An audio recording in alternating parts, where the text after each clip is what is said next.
चलिए आज हम लोग जानेंगे एसी फ्रिज में प्रयोग होने वाले महत्वपूर्ण टूल्स यानी मेन टूल्स। देखिए यहाँ पे ये जो टूल्स रखे हुए हैं ये सिर्फ एसी और फ्रिज में है और वो भी इंपॉर्टेंट है यानी जरूरी है, यानी इतने टूल्स अगर आपके पास हैं तो एसी फ्रिज में हर काम कर सकते हैं। तो यहाँ पर हम एक एक टूल्स को बारीकी से समझेंगे। इससे पहले जो आप 40 टूल्स का हमने नाम लिखा है उन टूल्सों के बारे में भी समझेंगे कि जो 40 टूल्स हैं उसमें क्या क्या इसमें नहीं है और वो अगर नहीं है तो उसका काम इनमें से कौन सा टूल्स है जो कर सकता है। तो इसी के बारे में हम पूरा डिटेल में समझेंगे। तो चलिए सबसे पहला टूल्स हम देखिए एक सीरियल से उठाएंगे यहाँ पे और एक तरफ से उठाते हुए सबको क्लियर समझते हुए जाएंगे। और यहाँ पे हमारे जो बोर्ड है बाय साइड में लगा हुआ है उस बोर्ड पे टूल्सों के नाम हमने 40 लिख दिया है। नाम इसलिए लिखा है ताकि ये टूल्सों के नाम हमारे भूल ना जाए। तो क्लियर है। सबसे पहला टूल्स देखिए हमारा इसमें क्या है। सबसे पहला स्क्रू ड्राइवर। स्क्रू ड्राइवर क्या होता है? देखिए स्क्रू ड्राइवर का मतलब होता है पेचकस। और ये जो स्क्रू ड्राइवर है ना, जानते हैं ना कि मिस्त्री के पास दो चीज होना सबसे महत्वपूर्ण है, एक तो स्क्रू ड्राइवर और एक कॉम्बिनेशन प्लायर। ये दो चीज सबसे महत्वपूर्ण है। अगर ये दो है ना तो हम फ्रिज बनाने जा सकते हैं, इतने से काम शुरू कर सकते हैं। तो देखिए एक हमारा ये स्क्रू ड्राइवर हमारे पास होना चाहिए। देखिए हमारे पास जो स्क्रू ड्राइवर है ना वो कितने टाइप्स के हैं। एक है ये देखिए उसकी साइज से थोड़ा सा बड़ा है, ये उसी के जैसा है। और देखिए ये तीसरा एक है, ये उससे भी छोटा है देख रहे हैं ना। लेकिन सबका अलग अलग जगह पे अलग अलग काम है। ऐसा नहीं कि नहीं बड़े वाले का काम भाई छोटा वाला कर देगा या फिर छोटे वाले का काम बड़ा वाला कर देगा, ऐसा नहीं है। बहुत सारी जगहों पे ये छोटा वाला काम नहीं करेगा, लेकिन जहां छोटा वाला काम करेगा वहां ये बड़ा वाला काम नहीं कर सकता। जैसे होता है ना कि जहां सुई काम करते वहां तलवार घोंपेंगे, काम करेगा वो नहीं करेगा, नुकसान करेगा ना। उसी तरह से जो फ्रिज होती है ना, फ्रिज के अंदर इवापोरेटर वगैरह होते हैं ना, उसमें का अगर रिंच खोलना है, उसमें का नट बोल्ट खोलना है तो ये छोटा वाला स्क्रू ड्राइवर, मतलब समझिए ये प्लस माइनस में बहुत ही जबरदस्त मजबूत है। ऐसा नहीं कि नहीं छोटा है तो हल्का है, नहीं मजबूत है। तो ये हमारे स्क्रू ड्राइवर। एक हमारे पास नॉर्मल स्क्रू ड्राइवर भी है। कुछ स्क्रू ड्राइवरों का क्या होता है, ये जो पॉइंट है ये राड, ये मोटा और पतला होता है। तो कहीं कहीं पे ये पतला वाला, ये मोटा वाला नहीं जाता है तो उसके लिए पतला भी रखना पड़ता है। तो उसमें हम पतला लगा करके आसान तरीके से ओपन कर लेते हैं, आसान तरीके से उसका यूज करते हैं। तो इस प्रकार से देखिए हमारे पास ये हो गया स्क्रू ड्राइवर। स्क्रू ड्राइवर के बाद अगर बात करें, देखिए हमारे पास ये छोटा टेस्टर भी होना चाहिए। तो ये पहला टूल्स हमारा स्क्रू ड्राइवर। दूसरे नंबर पे हमारा कॉम्बिनेशन प्लायर। कॉम्बिनेशन प्लायर का मतलब ये हमारे पास प्लायर है। और कॉम्बिनेशन प्लायर इसको क्यों बोलते हैं? ये कई कामों का कंबाइंड रूप है। कंबाइंड रूप का मतलब समझते हैं, मिला हुआ रूप है, यानी ये एक काम नहीं करता है, कई काम कर सकता है। जैसे देखिए इसके आगे का ये जो पॉइंट है ना, ये पकड़ने के लिए, कोई चीज पकड़ने के लिए, बीच में ये पॉइंट है ना कोई चीज दबाने के लिए, लास्ट का ये पॉइंट है ना कोई चीज काटने के लिए, और इसके ऊपर ये पतला सा पॉइंट होता है ना, ये नोकीला होता है। ये पतली सी तिल्ली वगैरह ना, जैसे ये पतली सी कोई पाइप वगैरह है ना, जैसे इसको है, तो ये सब काटने के लिए होता है। कैसे इससे काटते हैं? ऐसे थोड़ा सा उठाएंगे तो ये सीधे पोजीशन पे इसमें चला जाएगा और ऐसे देखिए करके ऐसे इसको मोड़ेंगे, देखिए कट करके गिर गया। तो ये टूल्स, ये जो ऊपर का पॉइंट है, इससे हम कोई पतली चीज वगैरह काटने के लिए, हम तार वार है कोई सा, तो ये काटने के लिए हम इसका यूज कर लेते हैं। वो थोड़ा हार्ड होना चाहिए, ऐसी चीज काटता है वो, जैसे तीर होती है ना ऐसी चीजों को काटता है। ऐसा नहीं वायर जो हमारे नॉर्मल वायर है उसको काटने के लिए इसको यूज नहीं करते हैं। तो ये क्या हमारा कॉम्बिनेशन प्लायर। तो कोई भी मिस्त्री हो, अगर वो कहीं रिपेयरिंग के लिए, कोई काम करने के लिए कहीं जा रहा है, तो आपके पास ये टूल्स होना जरूरी है। कौन सा है? Combination plier. क्यों इसको कॉम्बिनेशन प्लायर बोलते हैं? क्योंकि कई कामों का कंबाइंड रूप है, मतलब ये कई काम कर सकता है, कई कामों का कंबाइंड रूप है, इसलिए हम बोलते हैं इसको कॉम्बिनेशन प्लायर। नेक्स्ट हमारा टूल्स इसमें एडजस्टेबल रिंच। देखिए एडजस्टेबल रिंच क्या होता है? देखिए वो एडजस्टेबल रिंच को आप जानते होंगे, अभी यहाँ पे नहीं है, कहीं पे रखे हुए हैं। एडजस्टेबल रिंच क्या होता है? मतलब सलाई रिंच। सब लोग देखें ना अपने घरों पे यूज करते हैं। बेसिक सलाई रिंच मतलब जिसको हम अपनी जरूरत के अनुसार छोटा बड़ा कर सकते हैं, जिसको हम अपनी जरूरत के अनुसार एडजस्ट कर सकते हैं, उसे एडजस्टेबल रिंच बोलते हैं। मतलब एक ऐसा रिंच जिसको हम अपनी जरूरत के हिसाब से एडजस्ट कर लें, उसे हम बोलते हैं एडजस्टेबल रिंच। तो एडजस्टेबल रिंच हमारा क्या होता है? सलाई रिंच, जिसको हम छोटा बड़ा कर सकते हैं। उसके बाद देखिए एडजस्टेबल रिंच के बाद हमारे पास हेक्सा मशीन। हेक्सा मशीन क्या होती है? हेक्सा मशीन का मतलब देखिए, हाई देख रहे हैं आरी ब्लेड मशीन देख रहे हैं ना, ये ब्लेड है ना, तो इसको हम बोलते हैं हेक्सा ब्लेड। अगर किताबी भाषा में नॉर्मली चेंज करें कि मतलब मैकेनिक या मिस्त्री किस भाषा में बात करते हैं, तो इसको बोलते हैं हेक्सा ब्लेड। और ये ब्लेड जिस फ्रेम में लगता है, ऐसे लग जाएगा ना, फिर ऐसे काटेंगे, तो ये जो ब्लेड है जिस फ्रेम में लगेगा उसको हम हेक्सा मशीन बोलेंगे।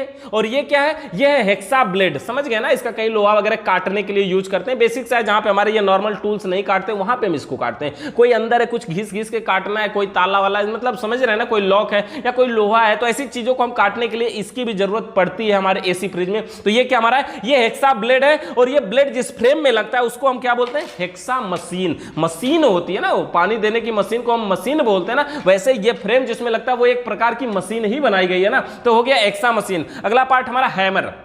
हैमर को भी जानते होंगे, हैमर मतलब हथौड़ा जो हम कहीं पे ठोकने के लिए यूज करते हैं, है ना, कोई भी चीज ठोकने के लिए, ऐसे ठोकने के लिए। हैमर के बाद हम मैलेट भी यूज करते हैं। मैलेट का मतलब क्या होता है? लकड़ी का हथौड़ा। हथौड़ा ही है, अगर लोहे का है तो हम हैमर बोलेंगे, और अगर लकड़ी का है तो उसको हम क्या बोलते हैं? मैलेट बोलते हैं। तो हथौड़ा हो गया, हैमर और मैलेट। अगला पार्ट इसमें हमारा लिखा हुआ है ट्यूब कटर। अब देखिए ट्यूब कटर, इसमें ये हमारा है ट्यूब कटर। देखिए थोड़ा सा नजदीक से दिखाइएगा। ये ट्यूब कटर क्या होता है? कॉपर की पाइप को काटने के लिए हम ट्यूब कटर का यूज करते हैं। ये ट्यूब कटर कैसा होता है देख रहे हैं? ऐसे हम टाइट करते हैं तो इसका ये जो नो पॉइंट है ये आगे जा रहा है, देखिए कुछ इस प्रकार से यहां से आगे जा रहा है। और अगर हम इसको ऐसे पीछे की साइड में घुमाते हैं तो देखिए ये पीछे आ रहा है। और ये कार्य क्या करता है? ये किसी भी ट्यूब का मतलब क्या होता है? पाइप। जैसे देखिए ये हमारे पास एक पाइप है, ये कॉपर की पाइप है ना, अगर इसको काटना है तो हम क्या करेंगे? इस ट्यूब कटर के द्वारा काटेंगे। देखिए इसके ट्यूब कटर का ये पॉइंटर होता है और ये इसके बीच में ये जो गोल पॉइंट है ना, ये इसका ब्लेड होता है, और इसके अंदर यहाँ पे जो ये हमारी पाइप को रखने के लिए होता है, इसको हम वी ब्लॉक के नाम से जानते हैं। ऐसे देखिए इस प्रकार से हम इसमें रख देते हैं, और रखने के बाद इसको हम टाइट करते हैं। कितना टाइट करेंगे? ज्यादा नहीं, बस थोड़ा सा टाइट करेंगे कि ये इसमें टच हो जाए। टच हो जाए तो थोड़ा सा टाइट कर देंगे ताकि इसमें से गिरे ना। बस ज्यादा टाइट करेंगे तो पाइप पिचक सकती है। तो क्या करना है? थोड़ा सा टाइट कर लेना, फिर ऐसे गोल में घुमाना है। एक बार हमने घुमा लिया, फिर थोड़ा सा टाइट कर लेंगे, और फिर एक बार घुमाएंगे। ठीक है, 2 बार हमने घुमा लिया, फिर थोड़ा सा टाइट करेंगे और फिर एक बार घुमाएंगे। देखिए बस 3 बार में ये क्या होगा? ज्यादा से ज्यादा 4 बार घुमाएंगे और ये क्या होगा? कट जाएगा। देखिए और इतना बढ़िया कटेगा, इतना स्मूथ कटेगा, मतलब देखिए एकदम गोल कटेगा। आप अगर इसको आरी ब्लेड से काटते तो शायद ऐसा नहीं काट पाते। इसको अगर आरी ब्लेड से काटते तो ऐसा नहीं करता, एकदम बढ़िया, एकदम बारीकी, एकदम गोल कटता है। इतना जबरदस्त कटता है कि इसको आप अगर आरी ब्लेड, ये हेक्सा ब्लेड से रगड़ रगड़ के काटेंगे ना, ऐसा नहीं कटेगा जैसा ही कटता है। लेकिन ये बनाई है ना उसीलिए ट्यूब कटर। ट्यूब का मतलब क्या होता है? पाइप।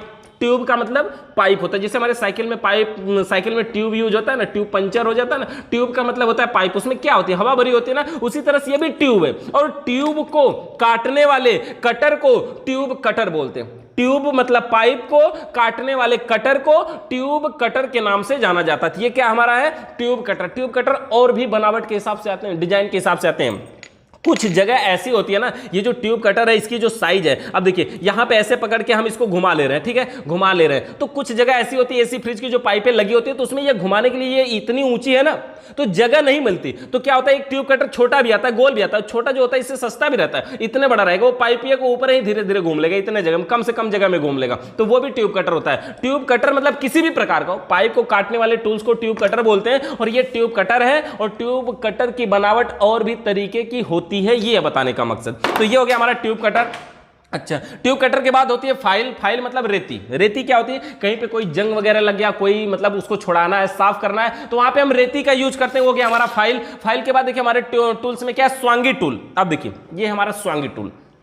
स्वांगी टूल क्या होता है? ये कॉपर की पाइप के भीतरी व्यास को बढ़ाने के लिए स्वांगी टूल का प्रयोग करते हैं। जैसे देखिए अभी थोड़ा सा हम इसको निकाल लेते हैं। इसमें देखिए कैपिलरी ट्यूब जुड़ी हुई है। हम क्या करते हैं? देखिए इसको प्लायर के द्वारा अगर काट के दिखाएं आपको, देखिए ऐसे काट देते हैं प्लायर के द्वारा। ये प्लायर के ऊपरी पॉइंट का यूज हमने किया। ये हमारे पास एक कॉपर की पाइप है। अब देखिए जैसे मान लीजिए ये कॉपर की पाइप है, तो पूरा बराबर व्यास की है ना, बराबर व्यास की है, और इसको हम ट्यूब कटर से काट देते हैं। ये हमारे पास ट्यूब कटर है। इसको अब हम यहां से क्या करते हैं? काट देते हैं। मान लीजिए यहां से हमने इसको काट दिया। अब काट करके क्या करेंगे? इसके ऊपर घुमाएंगे। कैसे काटेंगे? ऐसे दबाएंगे, फिर घुमाएंगे, फिर दबाएंगे, फिर घुमाएंगे, फिर दबाएंगे, फिर घुमाएंगे। देखिए एकदम बढ़िया से बारीकी से कट गया है। अब अगर इस पाइप को जोड़ना हो, हमको इस पाइप को अगर हमें जोड़ना हो इस प्रकार से, एक में दूसरे को डालना हो, तो क्या ये जाएगी? नहीं ना जाएगी। क्यों नहीं जाएगी? क्योंकि दोनों का व्यास बराबर है, दोनों की मोटाई बराबर है, एक के अंदर दूसरी नहीं जा सकती। तो ऐसी बहुत सारी सिचुएशन आती है कि हमको एसी फ्रिज की पाइपों को काट करके फिर से जोड़ना पड़ता है। तो अगर इसको जोड़ना हो तो हम क्या करेंगे? स्वांगी टूल का यूज करेंगे। स्वांगी टूल कहां रख दिया हम? तो ये स्वांगी टूल का प्रयोग करेंगे, ये वाला स्वांगी टूल। और स्वांगी टूल में हम क्या कैसे करेंगे? मतलब स्वांगी टूल को इसमें डाल करके, ये पाइप है देखिए, ये स्वांगी टूल जो है ना, ये 5 in 1 है, 5 का काम अकेले करने वाला है। मतलब है देख रहे हैं, सबसे ऊंचा है, उससे थोड़ा सा ये पतला है, उससे थोड़ा सा ये पतला है, उससे थोड़ा सा यहाँ, उससे थोड़ा सा पतला यहाँ, उससे सबसे पतला ये 5 है। 5 in 1, 5 का काम अकेले करेगा। 5 साइज की पाइपों को फ्लेयर बना सकता है। ये सबसे जो छोटी पाइप है, ये पाइप जो होती है मोटाई ना, ये मोटाई के हिसाब से आती है। फ्रिज में जो पाइप लगती है ये 1/4, 1/4 की पाइप होती है। अब देखिए इसी में क्या करते हैं? इसको डाल करके ऐसे, और इसको हम हैमर के द्वारा, देखिए हम यहाँ से हम प्लायर के द्वारा ठोक दे रहे हैं। वैसे प्लायर से ठोकने से प्लायर खराब हो जाता है, ये जो इतना रिफ्रेश चलता है ना, ये खराब हो जाता है। लेकिन यहाँ पे हम थोड़ा ठोक करके आपको दिखा देते हैं। तो इस प्रकार से इसको ठोकना होता है। ठीक है। और किसी कारण से अगर देखिए ये ऐसा हो रहा है कि हम इसको ठोक रहे हैं और हाथ से स्लिप कर रहा है, तो हम और भी टूल्स का यूज कर सकते हैं। दिखाते हैं आपको और दूसरे का क्या यूज कर सकते हैं। देखिए जैसे मान लीजिए स्लिप कर रहा है, हमको ठोकने में दिक्कत हो रहा है, तो हमारे पास एक अगला टूल्स होता है जिसको हम फ्लेयरिंग टूल में इसका नाम है। तो अभी हम इसको समझते हैं, उससे पहले समझ लेते हैं। देखिए ये फ्लेयरिंग टूल का भाग है और इसमें अलग अलग साइज के सांचे बने होते हैं। हर सांचों पे लिखा होता है किसके अंदर कौन सी पाइप किसके अंदर लगेगी। देखिए इधर कौन सी पाइप लगेगी, ये है 1/4, इस पे देखिए लिखा है 1/4, दिखाइए 1/4 लिखा हुआ है, यहाँ पे लिखा है ना इसके अंदर 1/4। तो ये जो पाइप हमारी है 1/4 साइज की है, यानी कि 1/4 वाले में इसको लगाना है। तो हम क्या करेंगे, इसको थोड़ा ढीला करेंगे यहाँ से और इसको 1/4 वाले में लगाएंगे। दोनों तरफ से हम ढीला कर सकते हैं, देखिए दोनों तरफ से ढीला कर सकते हैं। तो इस प्रकार से पाइप को लगाना है, ठीक है, यहाँ से। और थोड़ा सा हम क्या करेंगे, देखिए इसको बाहर निकाल लेंगे। हमको ये पकड़ने का काम कर दिया कुल मिलाकर के, ये पीछे नहीं जाने देगा। और दोनों तरफ से हम इसको क्या करते हैं, टाइट कर लेते हैं। देखिए हमने टाइट कर लिया। करना क्या, हमें इसमें फ्लेयर बनाना है। कैसे बनाएंगे, ये स्वांगी टूल के द्वारा इसके व्यास को बढ़ाना है। तो यहाँ इसमें डाल करके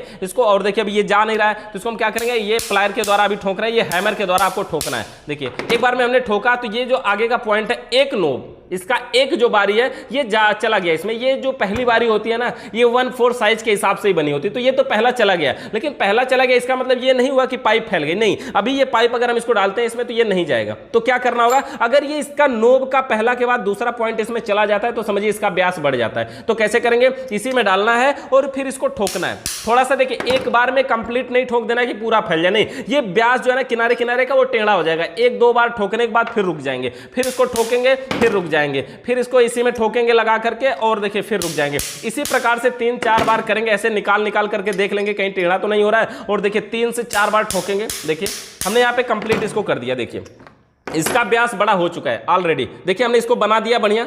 अब ये हमारा फ्लेयर बन चुका है। फ्लेयर बनने के बाद अब अगर हमारी ये जो इसकी व्यास दूसरी वाली पाइप है जो इसमें से हमने काट के निकाला है, इसको अगर इसमें डालते हैं तो ये इसमें चली जाएगी। देखिए ये व्यास दिख रहा है आपको कितना बढ़िया ये फ्लेयर बना हुआ है। अब इसको क्या करेंगे, इस पाइप में हम इसको डाल देंगे। यहाँ से देखिए ऐसे पाइप में हम इसको डाल देते हैं। देखिए ये रुक गया। अब रुकने के बाद क्या करेंगे, हम यहाँ से इस पाइप को निकाल लेते हैं। निकालने के बाद अब हम क्या कर सकते हैं, इसमें आराम से इसको वेल्डिंग कर सकते हैं। तो ये हो गया हमारा। देखिए इसको हम वेल्डिंग कर सकते हैं बिल्कुल आसानी से।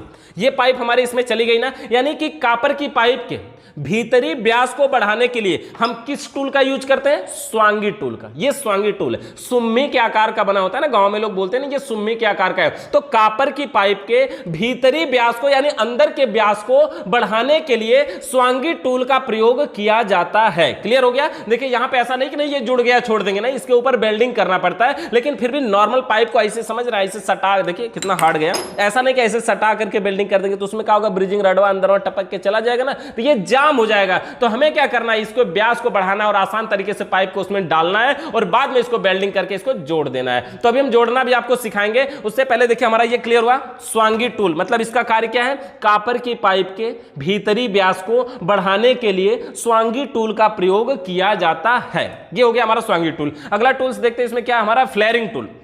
देखिए अगला टूल्स हमारा फ्लेयरिंग टूल। फ्लेयरिंग टूल क्या होता है, देखिए ये जो टूल्स है ना हमारा, अभी इसमें हमने पाइप को लॉक करके दिखाया था। ये जो टूल्स है हमारा, ये फ्लेयरिंग टूल है, इसी का नाम है फ्लेयरिंग टूल। और ये सिर्फ अकेला फ्लेयरिंग टूल नहीं कहलाता है, इसके 2 भाग होते हैं। ये एक तो ये है, एक फ्लेयरिंग टूल का भाग ये है और एक ये है। ये 2 भाग होते हैं, जिसमें एक भाग का नाम होता है ब्लॉक, होता है ना ब्लॉक तहसील वाला, ये होता है ब्लॉक। और दूसरे भाग का नाम होता है योक।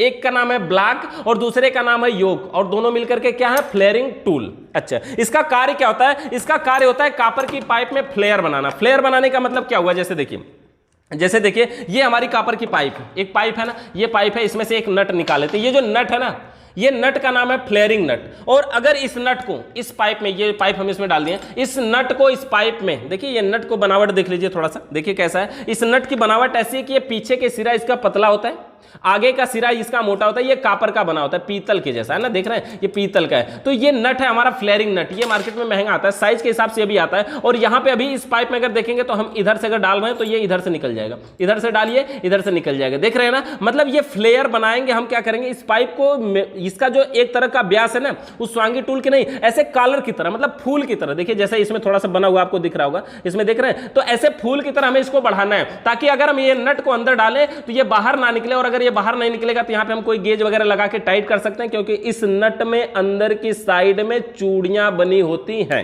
हो गया। अच्छा, इसको हम बना करके दिखाते हैं आपको कैसे बनाना है। देखिए उसी तरह से हम 1/4 में लगाएंगे इसको। देखिए ये जो हमारा इसका नाम होता है ब्लॉक, जिसमें हम पाइप को लॉक करते हैं उसे ब्लॉक कहते हैं। तो इसका जो 1/4 साइज है उसी में इसको लगाना है। तो देखिए 1/4 में हम क्या करें, ऐसे लगा दे रहे हैं। अच्छा, इसके दो पॉइंटों को जरूर ध्यान देना। देखिए किस तरफ ये बाहर निकालेंगे। ये जो ब्लॉक है ना, एक तरफ देखेंगे इसका जो ये बारी होता है ना, ये गोल गोल है। देखिए ये बारी जो है ये गोल गोल है, देख रहे हैं एकदम गोल है। लेकिन इसका जो देखिए इस प्रकार से है, एकदम गोल है ना, लेकिन इसका जो दूसरा सिरा होगा, अगर पीछे का सिरा देखेंगे तो इसकी ये जो बारी है ना, ये खड़ी बारी है, देख रहे हैं एकदम खड़ी बारी है। तो जिधर गोल है ना उधर की साइड से बाहर करना है, तभी तो फ्लेयर बन पाएगा ना। तो ये जिधर गोल है, जैसे 1/4 की पाइप है और इसको हम देखिए पाइप की साइज के अनुसार 1/4 वाले में लगाते हैं। और देखिए यहां पर, और इस प्रकार से हमने इतना निकाला बाहर, ज्यादा बाहर नहीं निकालना है, ज्यादा बाहर निकालेंगे तो मुड़कर खराब हो जाएगी। तो इस प्रकार से हम क्या करते हैं, इसको टाइट कर देते हैं दोनों तरफ से। टाइट करने के बाद ये हमने टाइट कर दिया। अब इसको पकड़ना समझिए कि फ्लेयर हम कैसे बनाएंगे। ये हमारा क्या है, इसका नाम है योक। योक कॉपर की पाइप में फ्लेयर बनाने का कार्य करता है। कैसे बनाता है, देखिए इसको हम जब टाइट करते हैं ना, ऐसे घुमाते हैं ना, तो ये देखिए चूड़ियों पे ये जो लट्टू के आकार का पॉइंट है ये नीचे जा रहा है, और जब हम इसको ऐसे ऊपर घुमाते हैं, वापस घुमाते हैं, तो ये जो लट्टू वाला पॉइंट है ये ऊपर जा रहा है, देख रहे हैं ना, ये ऊपर जा रहा है। तो इसको हम ऊपर कर लेंगे। पहले हो गया क्लियर कि इसको ऊपर पहले कर लेना है। उसके बाद देखिए ये जो नीचे पकड़ने का ये पॉइंटर देख रहे हैं आप, यहां से ऐसे कटा हुआ दिख रहा है ये इस साइड में, तो इस साइड में आपको नहीं दिख रहा होगा, एक ही साइड में दिख रहा है। ये दोनों में दो तरफ बना होता है। इसमें इस तरफ है तो इसमें भी है, लेकिन इधर की साइड में देखिए, जैसे इसको हम पलट करके आपको दिखाते हैं। देखिए इसमें इस साइड है, यहां पे इस साइड है, देखिए कुछ दोनों में है, लेकिन ये दोनों में दो तरफ, एक तरफ नहीं है। इससे क्या होगा कि जब हम पाइप पे ऐसे लगाएंगे और ऐसे घुमाएंगे तो इधर वाला जो कटा है उधर जाके दबाएगा, इधर वाला इधर जाके दबाएगा। मतलब समझ रहे, ऐसे करके ऐसे दबाना है, ऐसे देख रहे हैं, इधर वाला कटा हुआ ऐसे लॉक हुआ और इधर वाला ऐसे लॉक हुआ, मतलब दोनों लॉक हो गए। समझ गए क्या?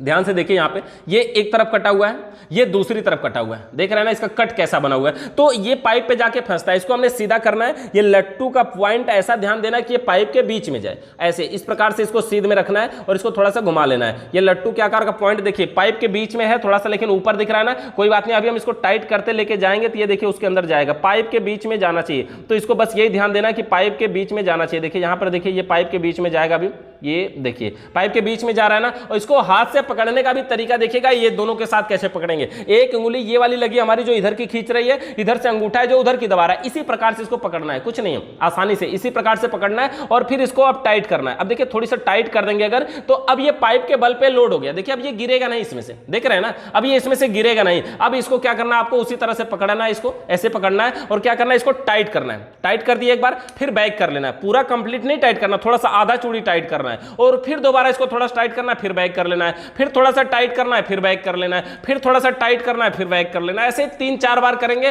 और उसके बाद ये खुद ही टाइट नहीं होगा। उसके बाद आप टाइट करने की कोशिश भी करेंगे ना, ये टाइट नहीं होगा। फिर जब नहीं होगा टाइट तो इसको क्या करेंगे, अब हम खोल के निकाल लेंगे। मतलब क्या हुआ, ये फ्लेयर बन चुका जैसा हम बनाना चाहते हैं। देखिए कैसा बना हुआ है, यहां पर देखिए पाइप में, यहां पे देखिए पाइप में एकदम बढ़िया गोल सा फ्लेयर बना हुआ दिख रहा है ना, कितना जबरदस्त गोल सा फ्लेयर बना हुआ दिख रहा है ना। पाइप को हम निकाल करके फ्लेयरिंग नट लगा के आपको दिखाते हैं। देखिए हम इसको क्या करते हैं, खोल के ढीला कर लेते हैं, इस साइड से भी हम खोल देते हैं, इसको दोनों तरफ खोल दिया और पाइप को हम निकाल लिए बाहर। ये देखिए फ्लेयर बना, तो कैसा फ्लेयर बना, इसी को हम बोलते हैं फ्लेयरिंग टूल। फ्लेयरिंग टूल के द्वारा ये फ्लेयर बनता है। देख रहे हैं कैसे बना, कलर की तरह। ये इसका जो व्यास है देखें कितना बढ़िया तरीके से फैला हुआ है। ऐसा नहीं, ये स्वांगी टूल से अगर फैलाते तो हम दूसरे ढंग का फैलता ना। स्वांगी टूल तो सुम्मी लेके उसमें हम ठोकते हैं तो वो भीतरी व्यास को बढ़ाता है ताकि दूसरी पाइप उसमें जा सके और दूर तक फैलाता है। लेकिन ये तो एकदम कॉलर ऐसे फूल की तरह, समझ, ऐसे खिला करके बनाता है। अब देखिए इस नट को अब अगर हम क्या करेंगे, ऐसे लगाएंगे इस साइड से और इसके जो आगे का सिरा चौड़ा होता है वहां जाएगा। देखिए अब यहां से ये आगे नहीं जाएगा, देख रहे हैं ना, यहां से आगे अब ये नहीं जाएगा। अब इसकी जरूरत कहां पड़ती है, जैसे कोई गेज है, ये गेज है ना, इस गेज में मान लीजिए इस नट को लगाना है, इस पाइप को जोड़ना है। अब हम क्या करेंगे, यहां पे ऐसे लगा करके इसकी साइज के हिसाब से देखिए इसको हम टाइट कर सकते हैं। देख रहे हैं इस प्रकार से अब ये पाइप इसमें जुड़ चुकी है। नहीं तो इसको हम वेल्डिंग तो करते नहीं बार बार, तो ऐसा फ्लेयरिंग नट लगाने की हमें जरूरत बहुत पड़ती है। एसी में भी बार बार पड़ती है, फ्रिज में भी बार बार पड़ती है। तो ये हम किस टूल्स के द्वारा बनाते हैं, फ्लेयरिंग टूल के द्वारा बनाते हैं। फ्लेयरिंग टूल क्या होता है, कॉपर की पाइप को फ्लेयर करने के लिए हम फ्लेयरिंग टूल का यूज करते हैं। और फ्लेयरिंग टूल में कितने भाग होते हैं, 2 भाग होते हैं, जिसमें एक भाग का नाम होता है ब्लॉक, यही है, और दूसरे भाग का नाम होता है योक। ब्लॉक का मतलब जिसमें पाइप को लॉक किया जाता है उसे ब्लॉक कहते हैं, और जिसको लगाकर फ्लेयर बनाया जाता है उसे योक कहते हैं। तो ये 2 पार्ट हमारे हैं, एक का नाम है ब्लॉक और दूसरे का नाम है योक। ये हमारे 2 पार्ट होंगे। अच्छा, ब्लॉक और योक के बाद देखिए swaging tool, flaring tool, compound gauge, और फ्लेयरिंग टूल के बाद हमारा है कंपाउंड गेज। कंपाउंड गेज क्या होता है वो दिखाते हैं आपको, थोड़ा सा 1 मिनट रोकिए, फैन चालू करते हैं। तो ये देखिए हमारा कंपाउंड गेज है, यहाँ पे ये कंपाउंड गेज है, और ये जो कंपाउंड गेज है ना इसी को बोलते हैं। और कंपाउंड गेज क्या होता है, इसके द्वारा एसी फ्रिज के सिस्टम में हम प्रेशर चढ़ाते हैं, वैक्यूम भी कर सकते हैं, गैस चार्ज कर सकते हैं। प्रेशर चढ़ाना इसका नियम नहीं है, इसका नियम है कि हम इससे वैक्यूम करते हैं, मतलब प्रेशर को निकालते हैं और इसके द्वारा हम गैस चार्ज करते हैं। वैक्यूम करना, देखिए प्रेशर गेज क्या होता है कि प्रेशर गेज और ये है कंपाउंड गेज। कंपाउंड गेज और प्रेशर गेज में क्या डिफरेंट होता है, दोनों गेज देखने में एक जैसे हैं, कलर में डिफरेंट होते हैं। पहले यहां देख लीजिए, इसके अंदर ये दोनों गेज हैं, ये जो रेड कलर में है ये प्रेशर गेज है, ये जो ब्लू कलर में है ये कंपाउंड गेज है। ये एक प्रेशर गेज है, ये कंपाउंड गेज है, ये दोनों मिला दिए गए ना, तो इस गेज को अब हम बोलते हैं मैनीफोल्ड वाल्व या मैनीफोल्ड गेज। ये हमारा गेज कौन सा है, ये मैनीफोल्ड गेज है, मतलब दोनों गेजों का मिश्रित रूप है। लेकिन यहां पर ये जो हमारे पास है ये एक ही गेज है। अगर आपके पास केवल ये कंपाउंड गेज हो तो आप एसी फ्रिज में सब काम कर सकते हैं, ऐसा नहीं कि नहीं कोई काम नहीं होगा। आप इसी से प्रेशर भी चढ़ा सकते हैं, इसी से वैक्यूम भी कर सकते हैं, इसी से गैस चार्ज भी कर सकते हैं, सारे काम इससे कर सकते हैं। लेकिन अगर ये है तो ये स्पेशली है, रेड वाला देख रहे हैं, ये खाली प्रेशर भरने के लिए यूज किया जाता है। भरने का मतलब समझ रहे हैं ना, प्रेशर भरना मतलब खतरे की बात है ना, हवा भरते हैं उसमें, और हवा भरने के लिए इस गेज का यूज करते हैं, और हवा निकालने के लिए इस ब्लू वाले का करते हैं, और गैस चार्ज करने के लिए भी हम इस ब्लू वाले का करते हैं। हवा भरना, इसके द्वारा हम क्या करते हैं, हवा भर के लीक चेक करते हैं, कहीं उसकी पाइप में कोई लीक तो नहीं है, उस समय हम ये रेड वाले गेज का यूज करते हैं। एक गेज को क्लियर समझिए, उसके बाद दूसरा समझ में आएगा। ये कौन सा गेज हमारा है, कंपाउंड गेज है। क्वालिटी क्या, कैसे पता चला कि ये कंपाउंड गेज है, प्रेशर गेज में क्या डिफरेंट है, तो देखिए प्रेशर गेज में क्या होता है ना, ये जो सुई है ना इस टाइम यहाँ जहां पे है जीरो पे है, देख रहे हैं ना, जीरो से नीचे आएंगे तो -10 -20 -30 का ऑप्शन होता है इसमें, -10 -20 -30 भी होता है। और अगर प्लस की बात करें तो प्लस साइड में भी यहाँ पे देखिए इसमें होता है कि ये 10 20 30 40 50 करके होता है, यानी कि इसमें सुई माइनस में भी जाने के लिए जगह होती है, इसलिए इसे कंपाउंड गेज के नाम से जाना जाता है। क्लियर है, कंपाउंड गेज मतलब इसमें सुई माइनस में भी जाती है, इसलिए इसे कंपाउंड गेज के नाम से जाना जाता है। देखिए ये जो गेज है ना, इसमें देखिए पाइप जोड़ने के लिए दो सिरे, एक तो एक साइड है, दूसरा दूसरी साइड है, एक साइड में एक नीचे, एक साइड में एक नीचे, एक साइड में और एक नीचे, और दाहिने साइड में देख रहे हैं ये हैंडल होता है। हैंडल हमेशा दाहिने साइड में होता है, ध्यान दीजिए, बाएं साइड में नहीं होता है। दाहिने साइड में होने से क्या फायदा होता है, दाहिने हाथ में हमारे पावर ज्यादा होती है ना, तो ये दाहिने साइड में हैंडल होता है। अच्छा, इसी के द्वारा हम आसानी से खोल बंद कर सकते हैं। और देखिए जब ये हैंडल खुला हो, ऐसे इसको हैंडल को खुला रहते हैं, ऐसे खुला है, जब ये हैंडल खुला है तो देख रहे हैं ये जो राड है ना, ध्यान से केयर करिएगा, ये जो राड है जब हम इसको खोल रहे हैं तो ये बाहर निकल रहा है, और जब हम अगर इसको टाइट करेंगे तो ये क्या हो रहा है, अंदर जा रहा है। ये जब टाइट कर रहे हैं तो देखिए इसमें क्या हो रहा है, ये अंदर जा रहा है। तो इससे क्या फर्क पड़ रहा है, देखिए जब हम इस गेज में अगर इस हैंडल को बंद कर लें और इस गेज में अब इधर से मुंह लगा के फूकेंगे ना, ऐसे अगर हम इधर से फूकते हैं तो इधर से हवा नहीं निकलेगी, अगर इधर से फूकेंगे तो इधर से भी हवा नहीं निकलेगी। लेकिन अगर इस गेज में साइड से आप कितनी भी पावर लगा लीजिए, ये सुई हिलने वाली नहीं है, ये सुई हिलने वाली नहीं है। लेकिन अगर नीचे से इस समय फेंका जाए, गेज का हैंडल बंद है, तब भी अगर नीचे से फूंका जाए तो सुई पे संपर्क जाएगा और सुई ऊपर बढ़ेगी। अगर आपके अंदर इतनी पावर है कि सुई को बढ़ा सके तो आप बढ़ा सकते हैं।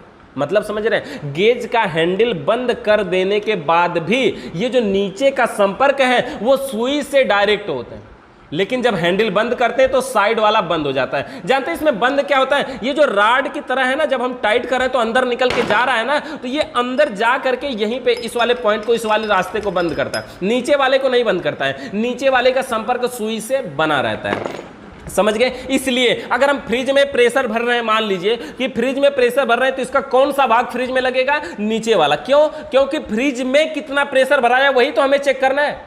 तो ये जो निचला सिरा यही बताएगा कि किसी भी चीज में कितना प्रेशर है। जैसे मान लीजिए कि इस गैस में, इसमें कितना हवा है, कितनी गैस है, तो हम ये निचला लगाएंगे तभी तो ये दबाव को बता पाएगा। साइड वाला लगाएंगे, गेज का हैंडल बंद रहेगा तो ये बता पाएगा नहीं ना, इसलिए निचले से ही बता पाएगा कि हैंडल बंद रहने के बाद भी बताना चाहिए, तो निचले से ही बताएगा ये कि इसमें कितना प्रेशर है। इसी तरह से ये कौन सा गेज हमारा है, कंपाउंड गेज। मार्केट में 200 रुपए 250 रुपए के आसपास ये आता है, बढ़िया, इसकी जरूरत इंपॉर्टेंट है, महत्वपूर्ण टूल्स है आपके पास। अगर ये कंपाउंड गेज है तो ये मैनीफोल्ड वाल्व भी लेने की जरूरत नहीं पड़ेगी, ये महत्वपूर्ण टूल्स है, छोटा टूल्स है ना, इसी से आप सारे काम कर सकते हैं। इससे प्रेशर भी चढ़ा सकते हैं क्योंकि इसमें सुई प्लस में भी जाती है, इससे वैक्यूम भी कर सकते हैं क्योंकि इसमें सुई माइनस में भी जाती है, और गैस चार्ज करने के लिए तो है ही, पाउंड के हिसाब से बताता है। ये कंपाउंड गेज है, पाउंड के हिसाब से बताता है। 10 ग्राम बराबर 1 पाउंड, यानी कि इसकी जो सुई है ना, जीरो के बाद अगर इसकी जो सुई है जीरो के बाद अगर 10 तक चली जाए ना, तो 10 तक जाने का ये मतलब होता है कि 10 तक जाने का इसमें ये मतलब होता है कि इसमें 100 ग्राम गैस चार्ज हो चुकी है। समझ रहे हैं, 100 ग्राम गैस चार्ज हो चुकी है 10 तक जाने का मतलब 10 ग्राम बराबर